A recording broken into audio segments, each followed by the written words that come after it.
दोस्तों नमस्कार। Colonel Ajay CEO Ajay astro money group first global astro finance digital channel से आपसे मुखातिब होता हूं। आज 12 सितंबर सन 2023। दोस्तों स्पाइसेस के अंदर देश का पहला चैनल है जो लगातार अपडेट और विश्लेषण आप तक पहुंचाते हैं। हम 42 कमोडिटीज़ 5 मार्केट पर लगातार अपडेट और विश्लेषण आप तक पहुंचाते हैं। दोस्तों यदि आप हमारे चैनल पर नए हैं और अभी तक सब्सक्राइब नहीं किया है तो इसको सब्सक्राइब करना बिल्कुल ना भूलें। आज के इस एपिसोड में हम करेंगे एक बात काली मिर्च के ऊपर यानी ब्लैक पेपर पर। गौरतलब है कि पिछले कुछ समय से काली मिर्च के भाव काफ़ी अच्छे और स्थिर बताए जा रहे हैं, लेकिन घरेलू साथ साथ वियतनाम एवं इंडोनेशिया की काली मिर्च की फसलों के बारे में भी हम चर्चा करेंगे।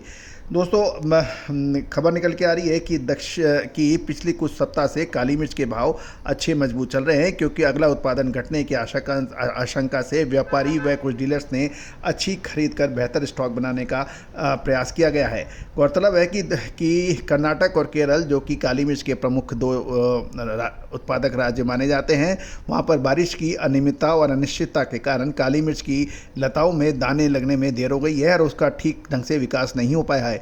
और काली मिर्च के नए माल की तुड़ाई आमतौर पर दिसंबर महीने में शुरू होती है, जबकि जनवरी में इसकी आवक यानी अराइवल रफ्तार पकड़ती है। लेकिन गौरतलब है कि वियतनाम और इंडोनेशिया की फसल अच्छी बताई जा रही है और वहाँ पर अच्छा उत्पादन होने की बात कही जा रही है। गौरतलब है कि यदि हम केरल के प्रमुख बाज़ारों में देखें तो गार्बल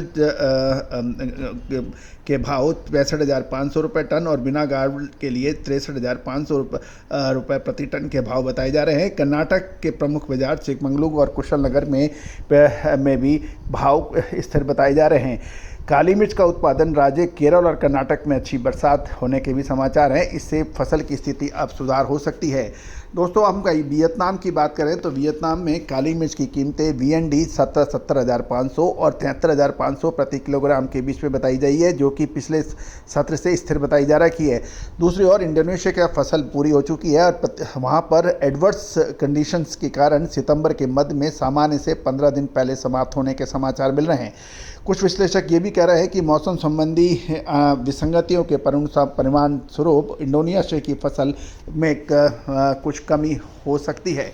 लेकिन गौरतलब है कि इसमें महत्वपूर्ण ये भी रहेगा कि दरअसल बाजार के तेज होते ही बड़े बड़े कुछ उत्पादक एवं स्टॉकिस्टों ने काली मिर्च का स्टॉक करना शुरू कर दिया है, जिससे मार्केट में इसकी कमी महसूस हो सकती है और त्यौहार सीजन में इसके दाम बढ़ाने की उम्मीद व्यापारी लगा रहे हैं। नया माल आने में काफ़ी समय है, क्योंकि भारत के अंदर दिसंबर में और जनवरी में इसकी आवक होती है। वैसे भी ज़्यादातर उत्पादक काली मिर्च के अधिकांश स्टॉक को पहले बेच चुके हैं, इसलिए कीमतों में हो रही वृद्धि का उन्हें ज़्यादा लाभ नहीं मिल रहा है और जिन उत्पादकों के पास माल का स्टॉक है उन्हें फ़ायदा मिल रहा है।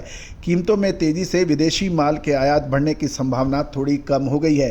गौरतलब है कि ग्लोबल एक्सपोर्ट मार्केट में भारत की काली मिर्च अब नॉन कॉम्पिटिटिव हो गई है, क्योंकि इसका ऑफर मूल्य उछलकर $7,700 यानी $7,700 प्रति टन की ऊंचाई पर पहुंच गया है, जो कि श्रीलंका काली मिर्च के ऑफर से $6,700 प्रति टन से लगभग $1,000 प्रति टन और वियतनाम माल के ऑफर से $3,700 प्रति टन से $4,000 के प्रति टन से ऊंचा है। यानी श्रीलंका का माल और वियतनाम का माल भारतीय काली मिर्च से काफ़ी सस्ता है।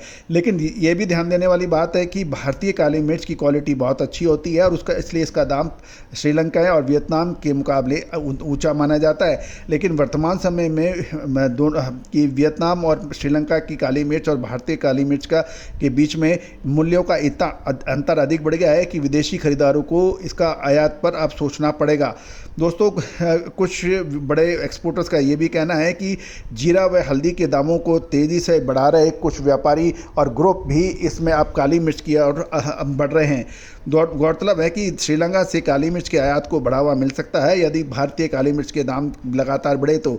सरकार ने काली मिर्च का न्यूनतम आयात मूल्य 500 रुपये प्रति किलो नियत कर रखा है, जबकि घरेलू बाजार में इसका भाव अब काफ़ी ऊंचा है।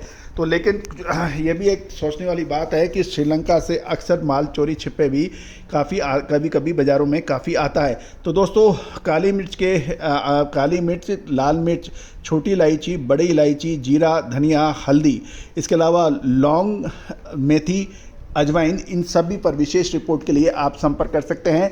दोस्तों, आपको याद होगा जीरे पर गिरावट का अग्रिम अनुमान हमारा सत्य साबित हुआ है। साथ साथ हल्दी के अंदर तेजी और उसके बाद गिरावट, ये दोनों ही हमने आपको सही समय पे इतला किया था। साथ साथ छोटी इलायची के अंदर शानदार तेजी पिछले 4 से 5 महीने और उसके बाद उच्चतम स्तर के ऊपर मुनाफा वसूली का अग्रिम विश्लेषण भी हमने आपको लगातार देने का प्रयास किया है।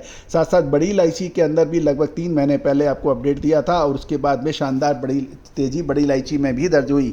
दोस्तों, तेजी हो या मंदी, विशेष रिसर्च रिपोर्ट आपके लिए मददगार साबित हो सकती है।